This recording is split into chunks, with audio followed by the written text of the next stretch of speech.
आजकल ख्वातीन हज़रात आजकल बड़ा रिवाज चला हुआ है मोटिवेशनल स्पीकर्स का। जहां जाएं वो पता चलता है ये एक साहब हैं और वो मोटिवेशनल स्पीकर हैं। वो लोगों के हालात सुधार रहे हैं, लोगों को बोलने का तरीका सिखा रहे हैं, जीना सिखा रहे हैं, लोगों को पैसे कमाने का तरीका बता रहे हैं। तो मेरे एक दोस्त थे, उन्होंने मुझसे गुजारिश की, कहने लगे तुम कॉलम लिखते हो, कोई थोड़ा तुम्हारा नाम भी है तो तुम ऐसा करो। वो खुद चूंकि मोटिवेशनल स्पीकर थे तो उन्होंने मुझे कहा कि एक जगह जाना है, वहां पे एक तुम लेक्चर दो और वहां पे इसके एवज तुम्हें 50,000 रुपए मिल जाएंगे।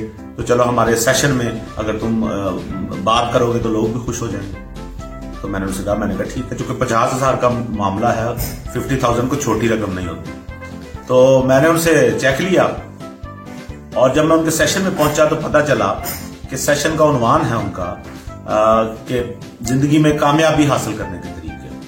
तो मैंने जब स्टेज पे मैं पहुंचा तो मैंने उनसे पूछा, जो ख्वातीन हज़रात थे, मैंने कहा किबला आप लोग कितने पैसे देकर इस सेशन में आए हैं। पता चला कि वो लोग 5-5 हजार रुपया देकर फी बंदा उस सेशन में कामयाबी के तरीके सीखने हैं। मैंने कहा हुजूर बात यह है, पहले तो आप ज़हन में रखें ख्वातीन हज़रात कि इस वक्त आप नाकाम हैं, मैं कामयाब हूं, क्योंकि मैं 50,000 रुपए लेके आया हूं, आप 5,000 रुपए दे के आए हैं। और दूसरी बात यह कि मेरे पास आपके मसाइल का हल तो है नहीं, कुछ चिकनी चुपड़ी बातें हैं वो मैं आपसे करूंगा और आपको इधर उधर के ख्यालात में भटका के तो मैं आपको खुश करके सिर्फ भेज सकता हूं। लेकिन अगर आप ये चाहते हैं कि मैं आपको कामयाबी का तरीका बताऊं कि यहां से आप बाहर निकलें तो रक्शे से पहले कामयाबी आपके पास आन खड़ी हो, ऐसा तरीका तो मेरे पास कोई नहीं है। सो अपने हालात पे आपने खुद जुल्म किया है।